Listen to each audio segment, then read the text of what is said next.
যদি একটা স্টিকার একটা আপেলের ভ্যালু বাড়িয়ে দেয়, তাহলে আমাদের মানুষের কাছে গ্রহণযোগ্যতা বাড়ানোর জন্য আমরা কি ভালো করে জামা কাপড় পরতে পারি না? ভালো জামা কাপড় পরতে ভালো জামা কাপড় পরতে আমি বলি মোদি কেয়ারের আমরা বেশ যখন কাজ করছি, মোদি কেয়ার নিয়ে যখন কারোর সাথে কথা বলছি, তখন আমরা মোদি কেয়ারের ইউনিফর্মটাকে মেনটেন করবো, প্রফেশনালিজম থাকবে আমাদের মধ্যে। ঠিক আছে, মোদি কেয়ার ইউনিফর্ম রয়েছে, সেটা গরম পড়ে গেছে আপনি টি শার্ট পরতেই পারেন, মোদি কেয়ারের লোগো রয়েছে, so it's Modi care uniform মধ্যে বলা যায়। এছাড়া অন্যান্য যখন কোনো প্রোগ্রাম হচ্ছে, কোনো সেমিনার হচ্ছে, কোনো মিটিং হচ্ছে, সেখানে আমরা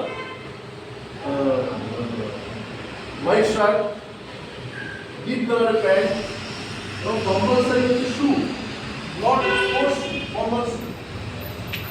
ঠিক আছে, কারণ দেখুন আপনি